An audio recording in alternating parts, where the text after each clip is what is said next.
Vamos nos colocar de pé.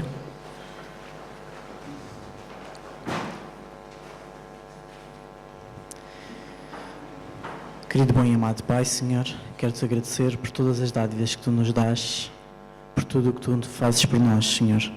Quero-te agradecer por nós termos na nossa vida todas aquelas bênçãos que nós às vezes não pedimos, Senhor, mas que nós temos sempre. Quero-te pedir uma grande orientação para que este dinheiro que está aqui possa fazer crescer a Tua obra, Senhor. Faz com que mais pessoas possam saber mais sobre Ti e para que todos nós possamos nos salvar. Tudo o que eu te peço, em teu nome. Amém.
Hoje vou-vos contar uma história que se encontra na Bíblia, no livro de Atos.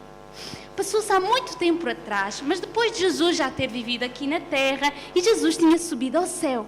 E havia muitas pessoas que tinham começado a seguir a Jesus. Em particular, havia uma senhora. Sabem como é que ela se chamava?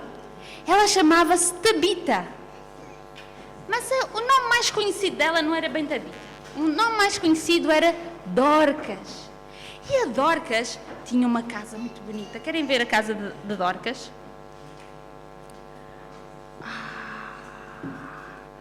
Olha a casa da Dorcas. Vocês sabem o que é que Dorcas costumava fazer? Ela era uma senhora muito dedicada aos outros e costumava ajudar muitas pessoas.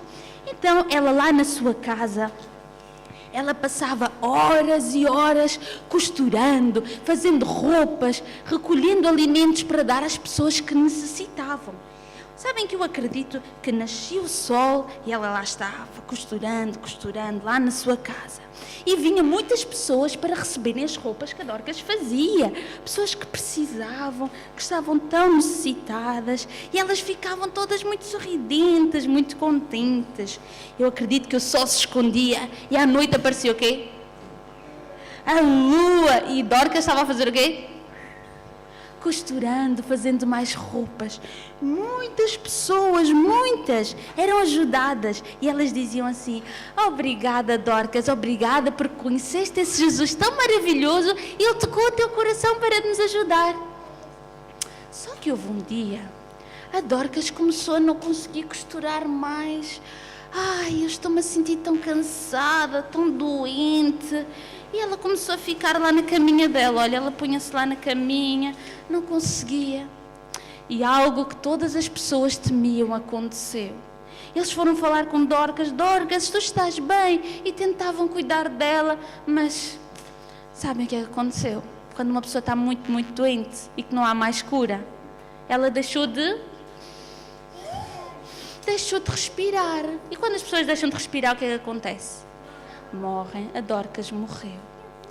Eles choravam tanto. E agora quem vai cuidar de nós? Quem vai cuidar dos pobres aqui da cidade? A Dorcas, que tinha tanto trabalho para fazer, ela ajudava-nos tanto.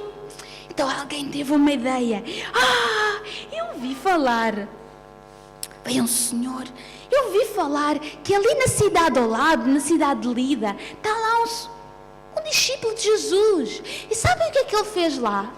Ele curou um paralítico, mandou que ele levantasse, ele nunca andava. Mandou: levanta-te no nome de Jesus. E o Senhor começou a andar. Quem sabe ele pode fazer alguma coisa por Dorcas. E ele foi a correr. e chamou. Sabem quem era ele? Era o Pedro. Ele disse: "Oh Pedro, vem lá a Jope." Qual era a cidade? Como é que se chamava a cidade? Jope. Jope. Vem lá à cidade de Jope. Que Tabita, que é mais conhecida por Dorcas, o que é que aconteceu? Morreu. E Pedro foi lá com o amiguinho. Quando chegou lá, viu que ela tinha sido colocada lá no quarto alto, no último andar da casa. E disse assim: "Agora vão-se todos embora." E eles saíram da casa. E Pedro ali estava. E sabe o que aquele Pedro decidiu fazer? Ele dobrou os seus joelhinhos ali ao lado da cama de Dorcas e disse assim: "Ó Senhor Jesus, ó Deus Todo-Poderoso, eu sei que Tu tens poder para levantar Dorcas desta cama, para ela começar a respirar de novo. E se for para a Tua vontade e glória de Deus, que Dorcas se levante. Em nome de Jesus, amém." E quando ele acabou a oração, sabem o que aconteceu?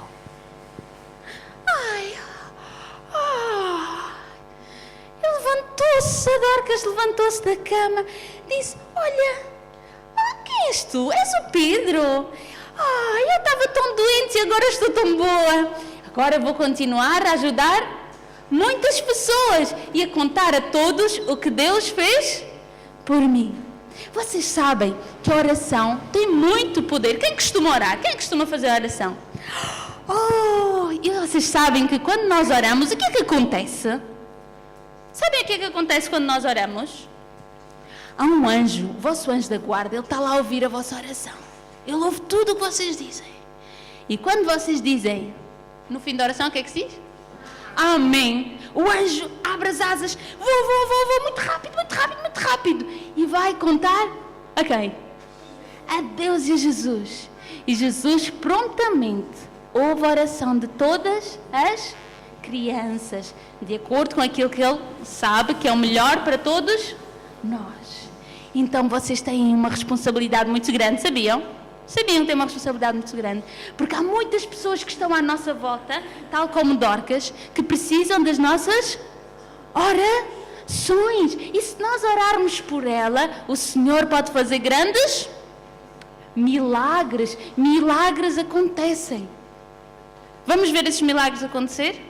Então, todos os dias, nós vamos fazer o quê?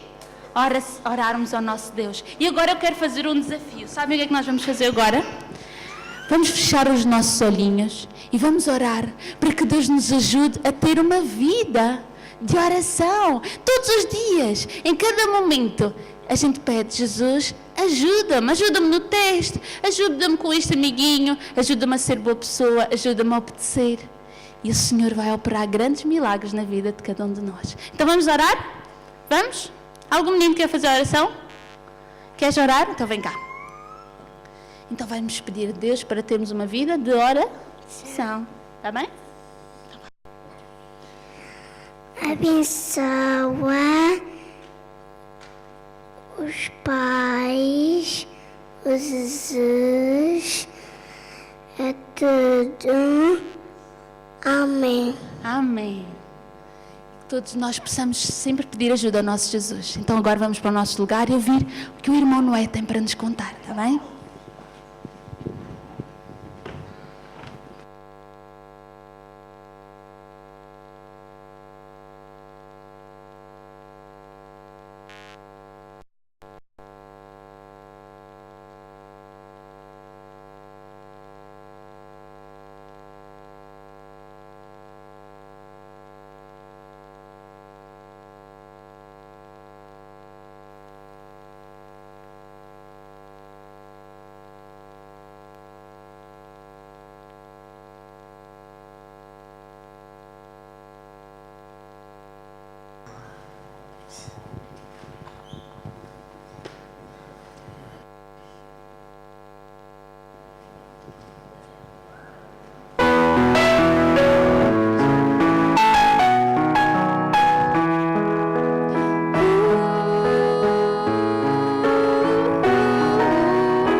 teu coração.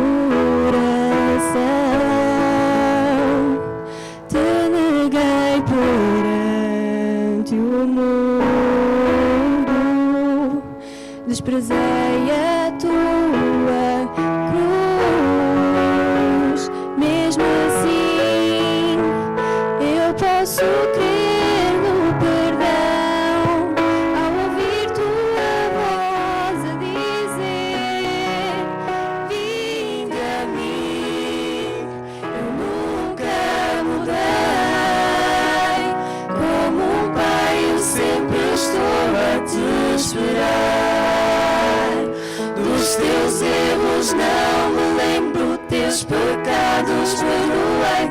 Filho, creia em mim, pois me entreguei por ti.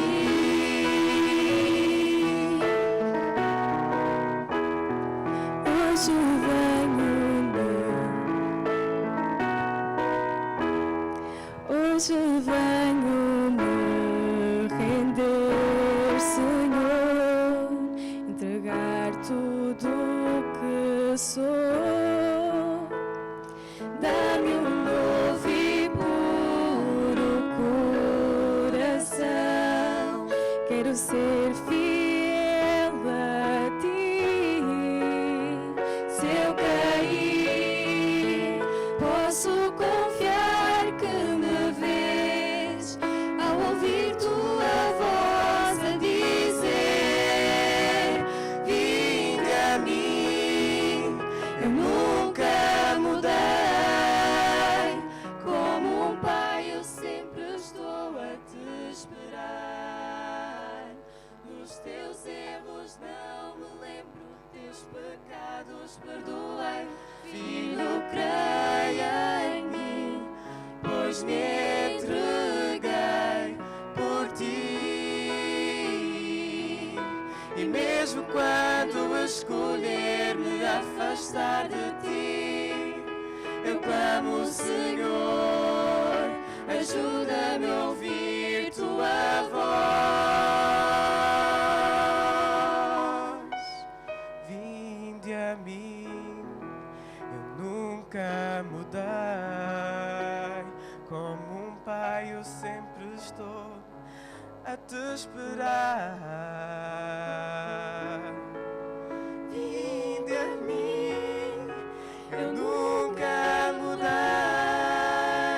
Como um pai eu sempre estou a te esperar.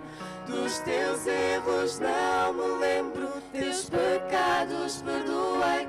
Filho, creia em mim, pois me entreguei por ti.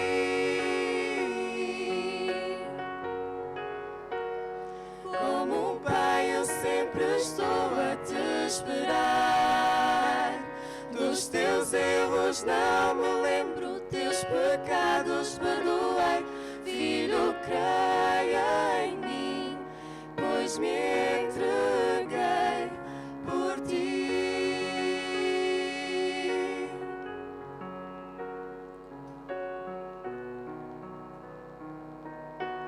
Vinde a mim, Eu me entreguei. vinde a mim, Eu me entreguei. por ti. Vinde a mim, Eu me entreguei. por ti. Vinde a mim, Eu me entreguei por ti.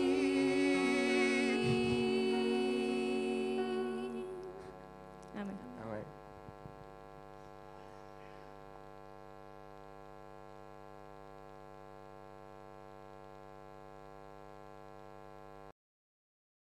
Capítulo 17, versículo 17. Obrigada.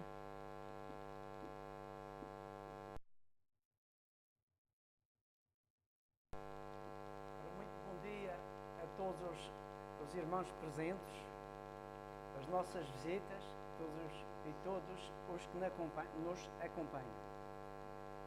Que este seja um dia dedicado ao louvor do Senhor. Que o Senhor abençoe a sua palavra e mesmo este texto que foi aqui lido. É por vezes podemos pensar muito assim incómodo quando falamos naquilo que já sabemos. Mas é por aquilo que sabemos que nós aprendemos. É quando já sabemos que no seu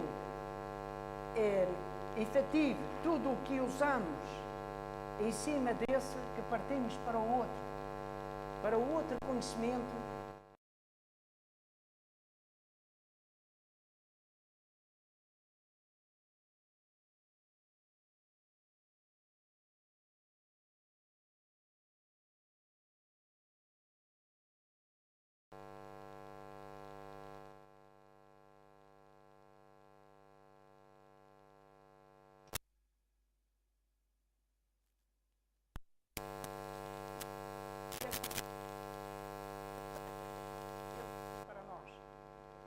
A grande preocupação que Jesus viu e a mensagem que ele tinha para eles era sempre aquela que via ser de mais necessitada para eles, que eles mais precisavam.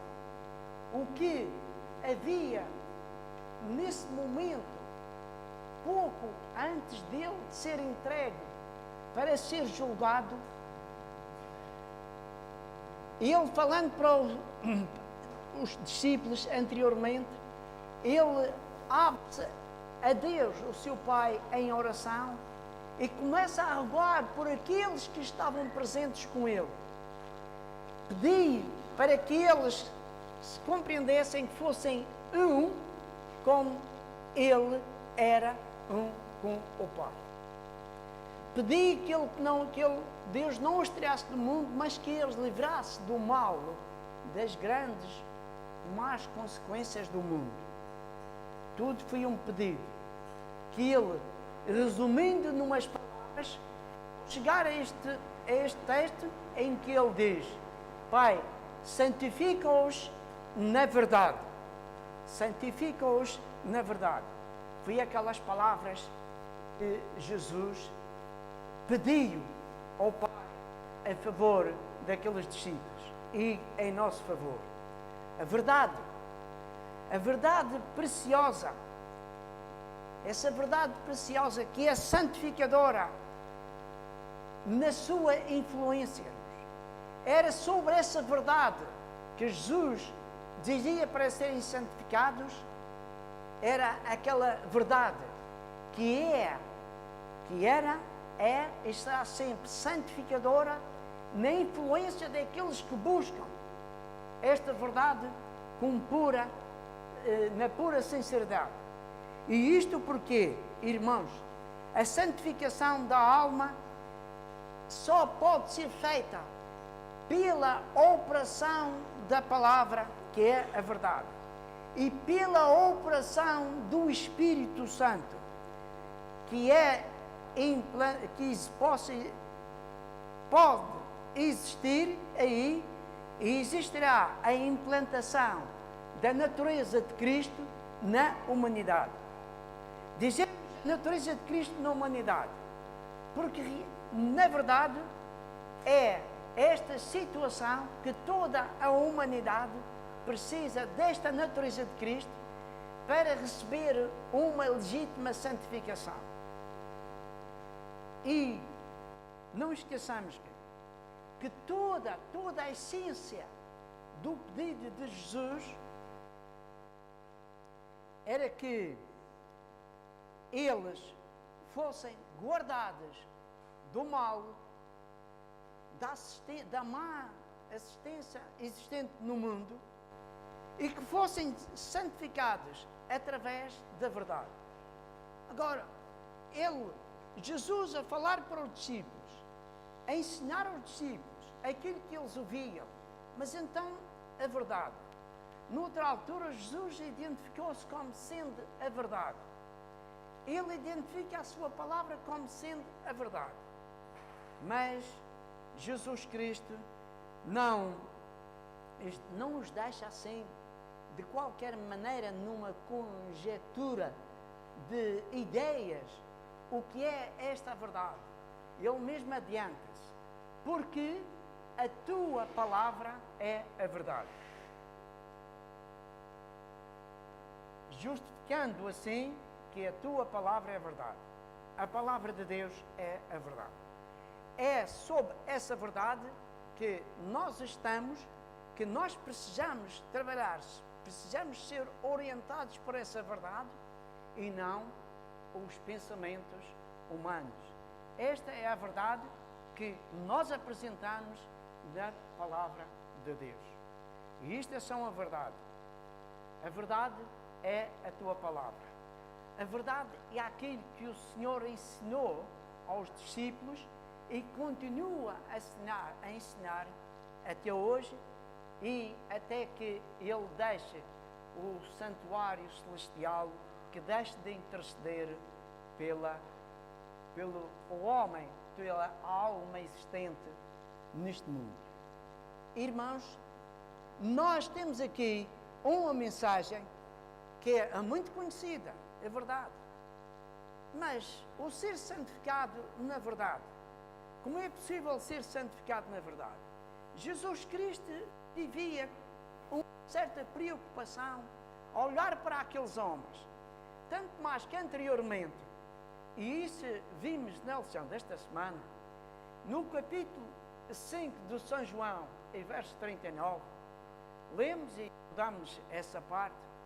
Jesus Cristo preocupado, quando estava a ser injuriado pelos judeus, quando os judeus o procuravam para levar e o incriminar até à morte, e ele disse que vós estudaste a Escritura. Ele disse que vós estudaram as Escrituras e bem, com um motivo, é porque cuidavam de ter nelas a vida eterna. Eles estudavam as profecias com a intenção de encontrar naquelas profecias a vida eterna. E isso é o caminho de qualquer um. Mas Jesus Cristo acaba por dizer, então, o que são essas profecias? O que são esses ensinos? São elas que de mim testificam. Essas pessoas testificam de mim e, contudo, não credes em mim. Foi essa a censura que Jesus lançou para estes homens, irmãos. Essa mesma censura que ele lançou para esses homens de então, se eu não estudar como eles estudam, só com o incentivo da vida eterna, e não aceitar a pessoa de Jesus, não aceitar o seu serviço, os seus sacrifícios na cruz, eu serei igual a esses homens, estudando as profecias, e aquilo que testifica de Jesus é posto de parte. Foi esta a censura que ele lançou. Irmãos, oxalá que para nós não ouçamos nunca do Senhor Jesus esta mesma censura. Oxalá que isto nunca caia nos nossos ouvidos. Mas sim, irmãos, Daniel, no capítulo 9, podem abrir o livro de Daniel, o capítulo 9, pois vamos chegar lá. Foi um capítulo longo, aquele capítulo que ele começou com a oração, em que, continuando a orar, foi nesse capítulo que ele foi interrompido, quando orava, foi interrompido pelo anjo, que lhe veio trazer aquela profecia, mostrar aquela profecia, que é dos 2300 dias, anos, que apontavam para toda essa uma natureza, uma história do povo de Deus, passando por Jesus Cristo, passando pelo serviço do santuário, a mudança do lugar santo para o lugar santíssimo, e que essa profecia terminou em 1844. Foi o fim das profecias numéricas. Não há mais profecias numéricas. As profecias existentes são todas literais. Não há mais numéricas. E vimos que Daniel, nesta oração, usou as palavras para o Senhor. O grande erro representou a Deus o erro que eles tiveram, que eles usaram.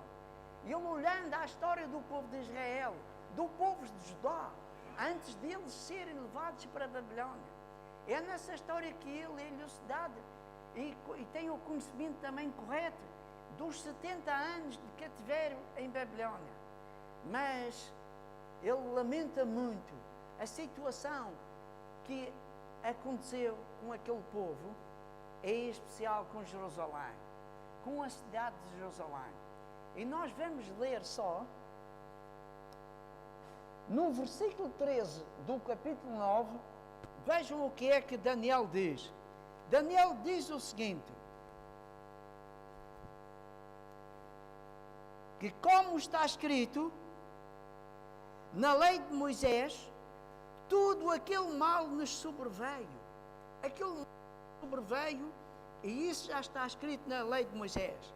Apesar disso, não suplicamos à face do Senhor nosso Deus. É um lamento que ele faz. Todo esse mal nos sobreveio. Nós passamos por esse mal, mas apesar de tudo, não houve a verdadeira súplica à face do Senhor nosso Deus. E esta súplica para que era?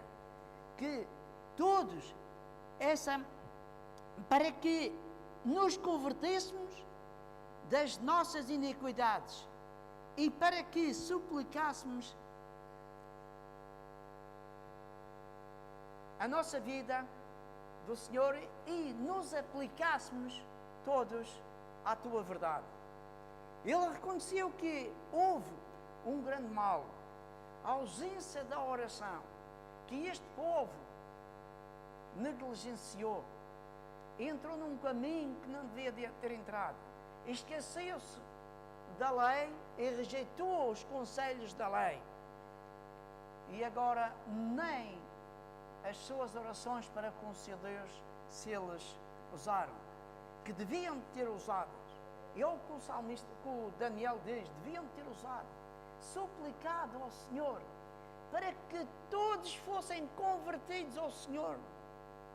Todos fossem convertidos ao Senhor Deus. E isso não o fizeram. E que se isso o fizesse, eles teriam se aplicado àquela verdade, que é a sua palavra. Porque isso não fizeram, é aí que negligenciaram a verdade, irmãos. Irmãos, eu volto aqui a recomendar, eu volto aqui a dizer que todos estes males aconteceram a esse povo. Nós, é diferente, mas temos o conhecimento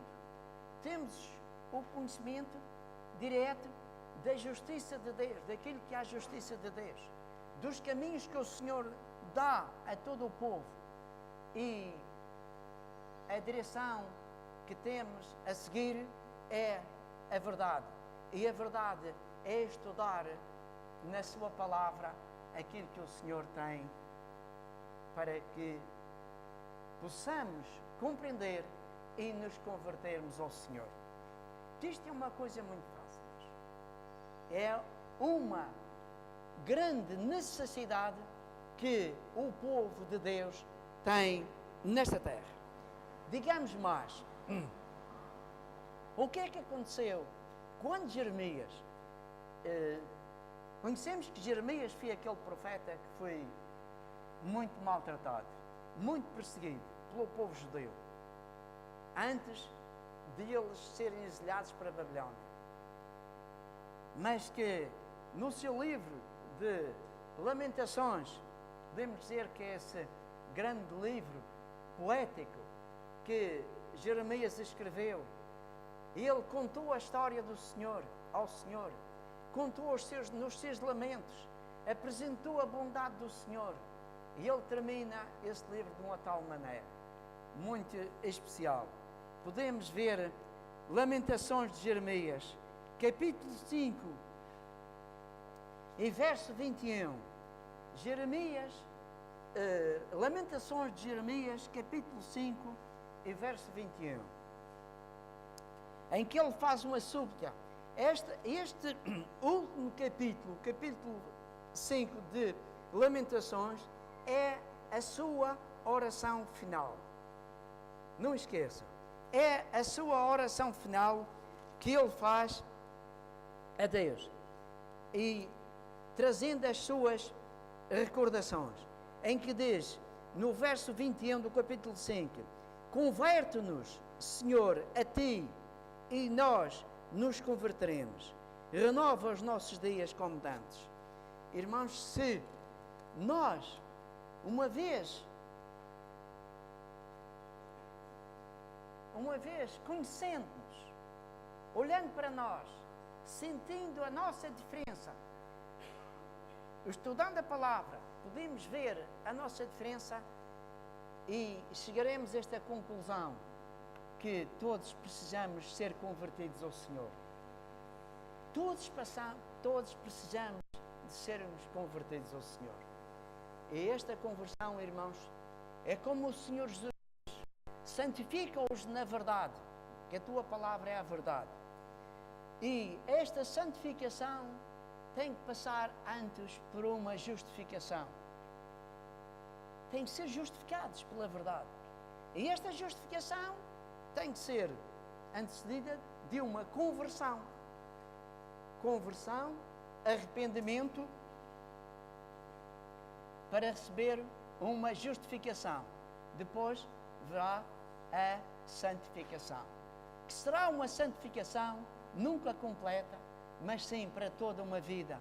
Precisa ser trabalhada, polida, vivida, que essa santificação só pode ser adquirida através de um esforço contínuo, de uma obediência perfeita, uma obediência segura a esta sua vontade. E é esta santificação, irmãos, que nós hoje aqui buscamos do Senhor. É por esta pureza de alma que nós aqui esperamos que o Senhor nos dê. Mas para isso há a nossa parte. Eu acho que alguma coisa tem que ser feita.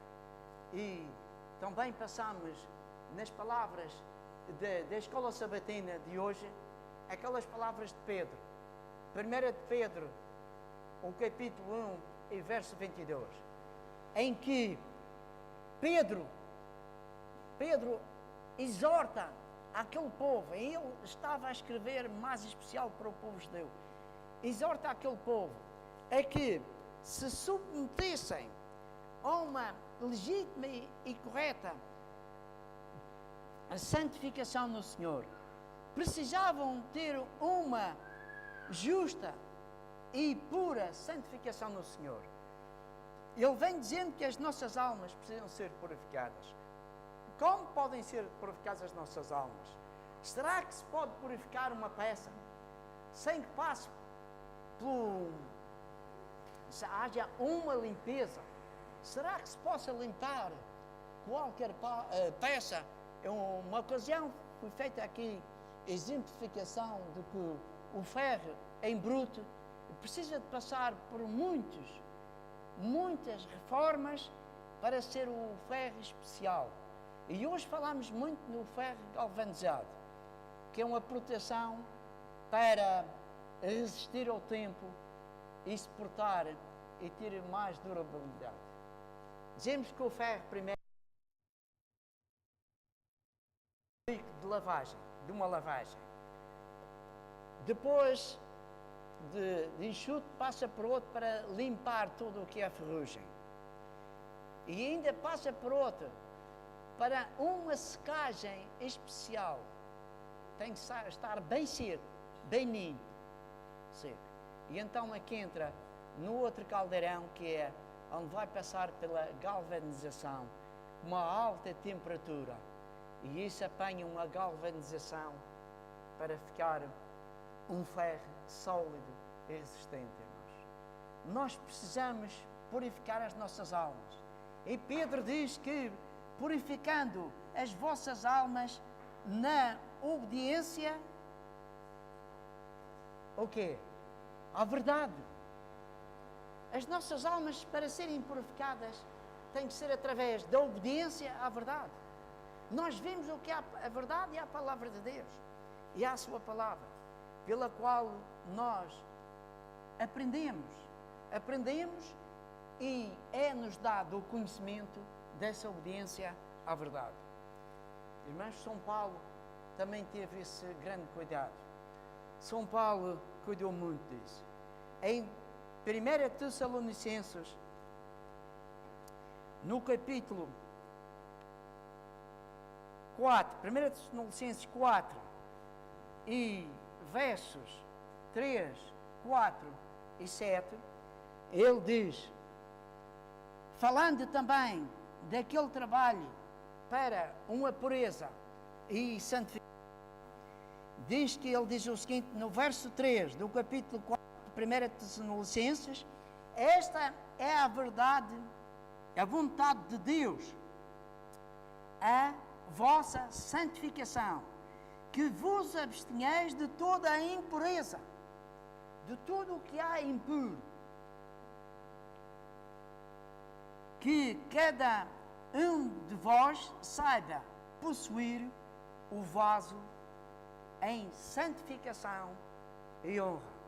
Irmãos, nós devemos dizer que quando aceitamos a mensagem do Senhor, tomamos um compromisso de conservar aquele vaso que o Senhor nos dá como um vaso de honra, para honrar e bendizer ao Senhor. Que espécie de vaso é este, irmãos? É que todos nós somos como vasos para o Senhor, mas devemos chegar ao Senhor, nos apresentar ao Senhor como vasos vazios, para que o Senhor possa encher esses vasos com a sua palavra, com esta doutrina, pureza e salvação, com aquela dignidade que o Senhor tem para com todos através da palavra da verdade. Vimos São Paulo em 1 de Coríntios, voltamos atrás, 1 de Coríntios, capítulo 1 e verso 30, o que é que São Paulo diz também? São Paulo diz muito claramente, com aquela ansiedade que ele tinha por aqueles que a ansiedade para eles se libertarem do mal. Ele apresentou a pessoa de Jesus como a único meio de purificação para eles. E para nós é igual, irmãos. É o único meio de purificação. Em que ele diz o seguinte, mas vós sois dele, em Jesus Cristo, o qual para nós foi feito por Deus sabedoria, justiça, santificação e redenção. Irmãos, são coisas que Deus fez por Jesus Cristo para o nosso bem, para nós. Nós somos dele, de Deus, somos pertença de Deus, que fomos criados por Deus, restaurados por Jesus Cristo na mensagem e na cruz do Calvário, com esse sangue imaculado, e que esse mesmo Jesus continua hoje no santuário celestial, suplicando sempre a Deus e dando a Deus as nossas súplicas e entregando-as a Deus. E quando neste capítulo 17 que ele diz, para que todos sejam um, nós somos um. Eu quero que Jesus diz, eu quero que a glória que a mim me deste, que essa glória seja extensiva a todos. Jesus Cristo pede que a glória que Ele tem também seja extensiva a todos aqueles por quem Ele deu o seu sacrifício e todo o seu bem por nós. Irmãos, e é isto que nós aprendemos. E é isto que nós temos do Senhor. E é estes princípios que o Senhor nos dá. Digo eu, irmãos, estamos nós capazes, prontos para aprender aquilo que o Senhor nos ensina?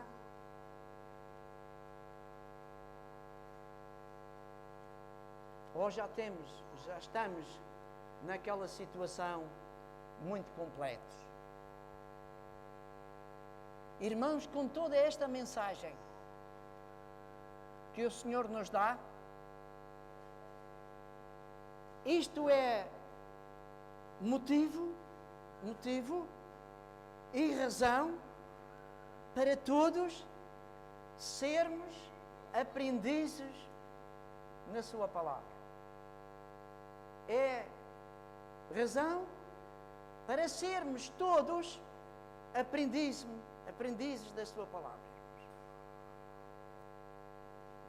E a palavra de Deus é pura, mas também é eficaz. E para ela ser eficaz, tem de ser aplicada em nós.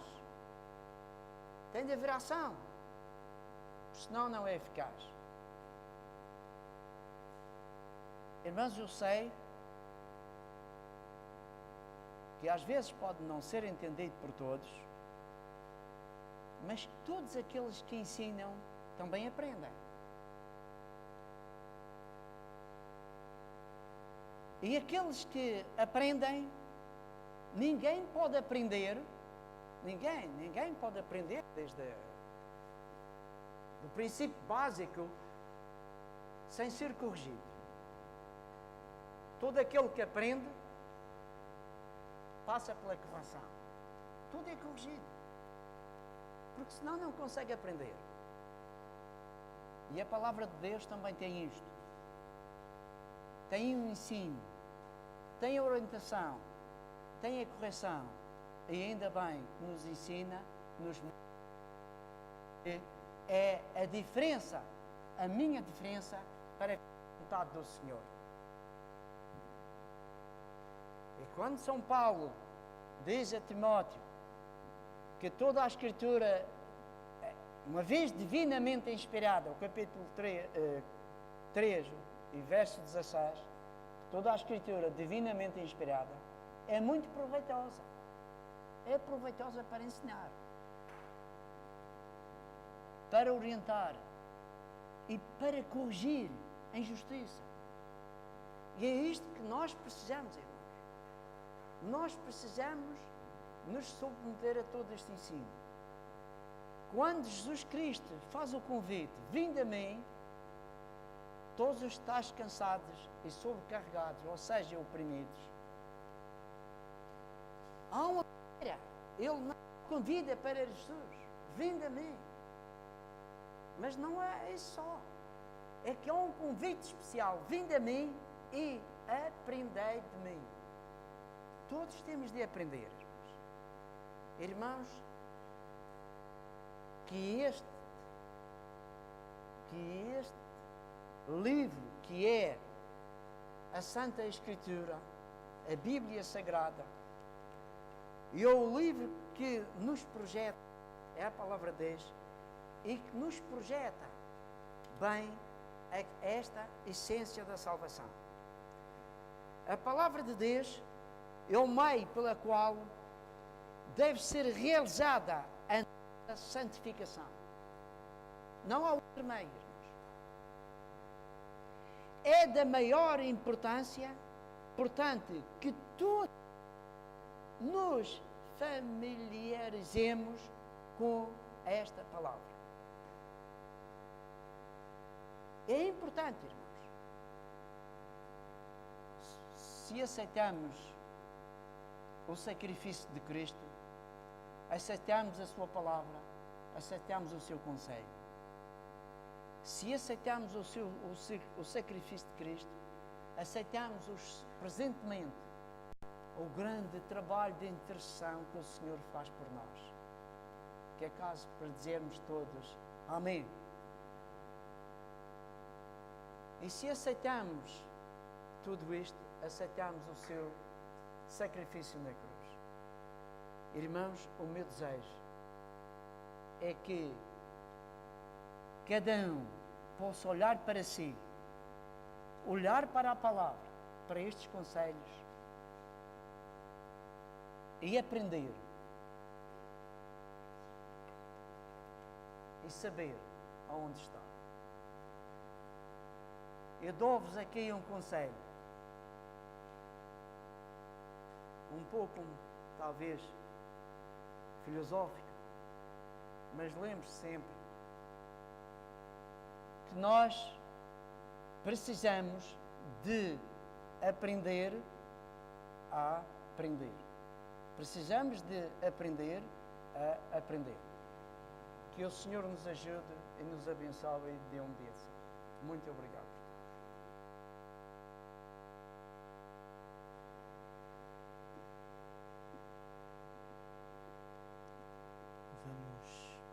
Vamos neste momento terminar o nosso culto cantando as estrofes do hino 282, Tempo de Ser Santo.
Senhor nosso Deus e bom Pai, muito gratos pela Tua companhia, pela Tua palavra, pelo ensino que tens para cada um, para todos nós, e também pela exortação que a todos tens.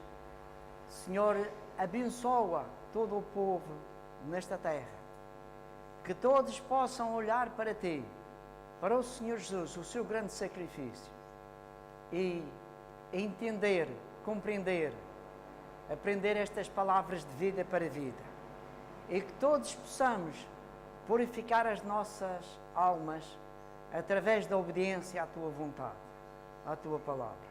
Obrigado por Teu grande amor, o Teu grande sacrifício, pela grande revelação do Teu amado Filho. Que isto seja esta mensagem pura e santificadora, que todos possamos aproveitar o tempo em que vivemos, o momento em que dás a cada um, para compreendermos, para fazermos e sermos purificados através da Tua vontade, da Tua palavra. Guarda-nos e abençoa-nos, em nome do Senhor Jesus.